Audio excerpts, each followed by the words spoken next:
నన్ను అలౌ చేయండి 2 నిమిషాలంటే కొంచెం కష్టం. సో కొన్ని సందర్భాల్లో మాట్లాడటం మాటలు కరువు అవుతాయి, ఏం మాట్లాడాలో అర్థం కాదు. ఎందుకంటే ఒక సంవత్సరం దాదాపు 9 నెలలు 10 నెలల క్రితం మనం అధికారంలో లేవు. అప్పుడు మనకి ఎలాంటి విషయాన్నైనా ఏ విషయాన్నైనా తీవ్రంగా మాట్లాడగలిగేటువంటి శక్తి ఉంది. కానీ ఇప్పుడు అధికారం వచ్చిన తర్వాత మనం ఒళ్ళు దగ్గర పెట్టుకొని చాలా కేర్ఫుల్గా ఉండాలి. అలా ఒళ్ళు దగ్గర పెట్టుకోకుండా నోటికొచ్చినట్లు మాట్లాడితే ఏం జరుగుతుందో మనందరం కళ్ళారా చూస్తున్నాం. ఇవాళ అహంకారం తలకెక్కి నోటికొచ్చినట్లు మాట్లాడి చిన్న పెద్ద తేడా లేకుండా బిహేవ్ చేసినటువంటి మాట్లాడినటువంటి కొంతమంది ప్రతిపక్ష అని చెప్పలేములేండి, ప్రతిపక్షం లేదు కదా, నాయకులకి ఏం జరిగిందో తెలుసుకున్నాం. కాబట్టి ప్రతి మాట ఆచితూచి మాట్లాడాలి. సో అందుకని కొంచెం అది కూడా కాకుండా మేమందరం కూడా మాకు కొన్ని లిమిటేషన్స్ ఉన్నాయి. మన ప్రెసిడెంట్ గారు ఏమాత్రం ఒక మాట తేడాగా మాట్లాడినా ఒక ఏ విధంగానూ స్పేర్ చేయనటువంటి వ్యక్తి, ఒక డిసిప్లైన్డ్ లీడర్ ఆయన. సో ఆయన ఆధ్వర్యంలో చాలా జాగ్రత్తగా పనిచేస్తాం, జాగ్రత్తగా మాట్లాడతాం.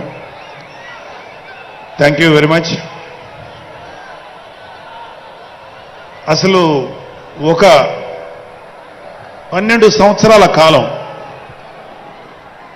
అంటే మన హిందూ సాంప్రదాయంలో 12 సంవత్సరాలకి ఒక ప్రత్యేకత ఉంది. మన కృష్ణ గోదావరి లాంటి నదులకి పుష్కరాలు జరుగుతుంటాయి, చాలా పవిత్రమైన రోజులు అవి. అలాగా మిగతా అన్ని ఆవిర్భావ సభలు ఒక ఎత్తు అయితే ఈ 12వ ఆవిర్భావ సభ ఒక నదికి వచ్చిన పుష్కరాలు ఎంత పవిత్రమైనయో అంత గొప్ప రోజు ఈరోజు. సో ఈ అవకాశం మనకి ఇచ్చినటువంటి పవన్ కళ్యాణ్ గారికి మనం అందరం సదా కృతజ్ఞులై ఉండాలి. ఇప్పుడు పవన్ కళ్యాణ్ గారు ఆయన సాధించినటువంటి సక్సెస్, ఆయన సాధించినటువంటి విజయం మనం ప్రత్యేకంగా చెప్పుకోకర్లా. 100కి 100% స్ట్రైక్ రేట్ తోటి ఆయన విజయాన్ని, అద్భుతమైన విజయాన్ని సాధించడంతో పాటు అటు రాష్ట్రంలోనూ దేశంలోనూ ప్రభుత్వాలు నిలబెట్టడానికి ఒక వెన్నెముగ్గా నిలిచారు. సో ఆయన గురించి ప్రత్యేకంగా ఏమీ మాట్లాడక్కర్లేదు, ఎందుకంటే చాలామంది చాలాసార్లు మాట్లాడుతున్నారు. మనం తెల్లారులేస్తే టీవీల్లో అన్ని చోట్ల చూస్తున్నాం. ఆయన తీసుకున్నటువంటి Panchayati Raj, water works, forest department ఎంత ఎఫిషియెంట్గా పనిచేస్తున్నారో, అలాగే మన మినిస్టర్లు తీసుకున్నటువంటి ముఖ్యమైన శాఖలన్నీ కూడా ఎంత ఎఫిషియెంట్గా పనిచేస్తారో మనందరం చూస్తున్నాం.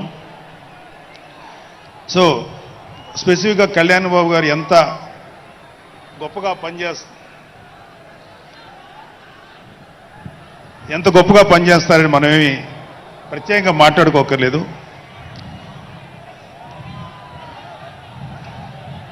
సో అయితే ఎన్ని మాట్లాడినా ఒక విషయం అయితే మనం మాట్లాడుకోవాలి.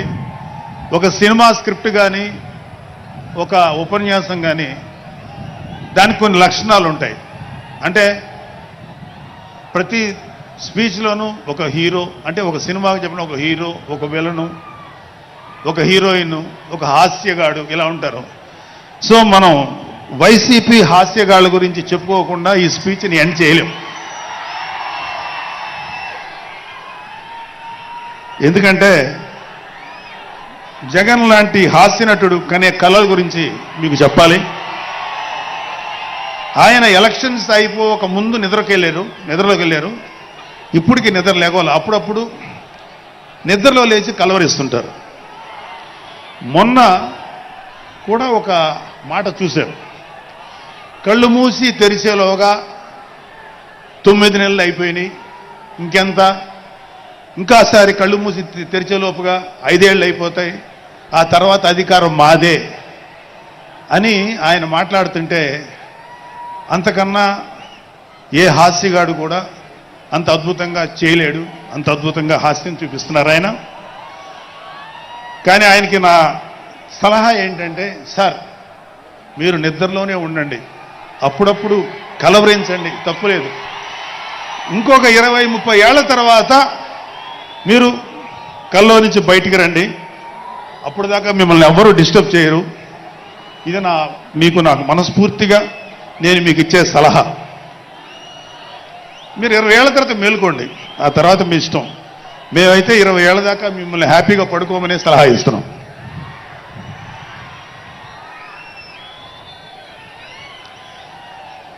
సో ఆంధ్రప్రదేశ్లో పవన్ కళ్యాణ్ గారి యొక్క చొరవతోటి ఏర్పాడైనటువంటి ఈ కూటమి ప్రభుత్వం ఎన్ని చోట్ల ఎంత పెద్ద సక్సెస్ అయిందో, ఎంత 164 సీట్లు సాధించే దిశగా ఆయన ఎంత కష్టపడ్డారో మనందరికీ తెలుసు.